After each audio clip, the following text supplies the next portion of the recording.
Hi friends, welcome to my channel. Petrol diesel పైన మనకి ధరలు అయితే పెరిగే అవకాశం ఉంది. అలాగే వంట గ్యాస్ సిలిండర్ పైన కూడా మనకి 50 రూపాయల వరకు పెంచే అవకాశం ఉందని కూడా చెప్తున్నారు. మరి ఈ పెంపు ఎప్పటి నుంచి ఉండబోతుంది, అలాగే ఎందుకు పెంచుతున్నారు అనే వివరాలు మనం ఈ వీడియోలో అయితే తెలుసుకుందామండి.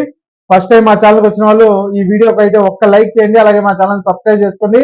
ఇక వివరాల్లోకి వెళ్తే, అంతర్జాతీయంగా ముడి చమురు ధరలు మండిపోతున్న నేపథ్యంలో దేశంలో పెట్రోల్ డీజిల్ ధరలు మళ్లీ పెరిగే సూచనలు అయితే కనిపిస్తున్నాయి. లీటర్ కి 4 రూపాయల నుంచి 5 రూపాయల వరకు, అలాగే వంట గ్యాస్ సిలిండర్ పైన కూడా 40 రూపాయల నుంచి 50 రూపాయల వరకు పెంచాలని ప్రభుత్వ రంగ చమురు సంస్థలు భావిస్తున్నాయి.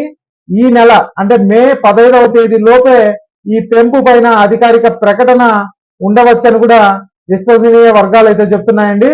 ప్రస్తుతం అంతర్జాతీయ మార్కెట్లో బ్యారెల్ ముడి చమురు ధర $105 దాటింది. ఇరాన్ తో ఇజ్రాయిల్ యుద్ధం, కీలకమైన హార్మోజ్ జలసంధి మీదుగా చమురు రవాణాకు ఆటంకాలు ఏర్పడమే ఇందుకు ప్రధాన కారణం అని కూడా చెప్తున్నారు. భారత్ తన చమురు అవసరాల్లో 85% దిగుమతులపైనే ఆధారపడడంతో ఈ ప్రభావం తీవ్రంగా అయితే ఉంది. దీనివల్ల ప్రభుత్వ రంగ చమురు సంస్థలు ప్రస్తుతం నెలకు సుమారు 30,000 కోట్ల నష్టాలను అయితే ఎదుర్కొంటోంది. ఇక చమురు ధరల పెరుగుదల భారాన్ని ప్రజలపైన వేయడానికి ప్రభుత్వం సిద్ధమై అవుతున్నప్పటికీ ఒకేసారి కాకుండా దశల వారీగా పెంపును అమలు చేయాలని యోచిస్తోందండి.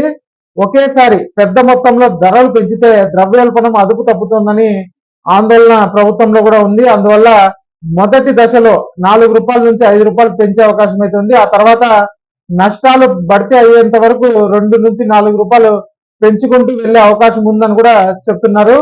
ఈ ధరల పెంపుతో రవాణా ఛార్జీలు కూడా మనకి పెరిగి నిత్యావసర వస్తువుల ధరలపైన కూడా ప్రభావం పడుతుంది. ఇది మొత్తం ఆర్థిక వ్యవస్థ పైన భారం మోపుతుంది.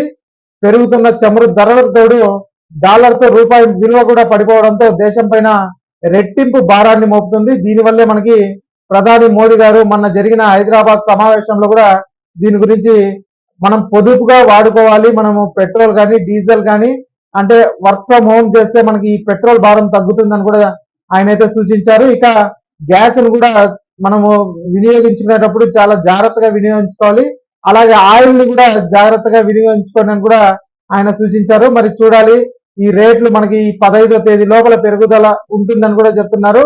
మరి దీనిపైన మీ అభిప్రాయాన్ని కమెంట్ రూపంలో తెలియజేయండి. అలాగే ఈ వీడియోకి ఒక్క లైక్ అయితే చేయండి, మా ఛానల్ సబ్స్క్రైబ్ చేసుకోండి. Thanks for watching.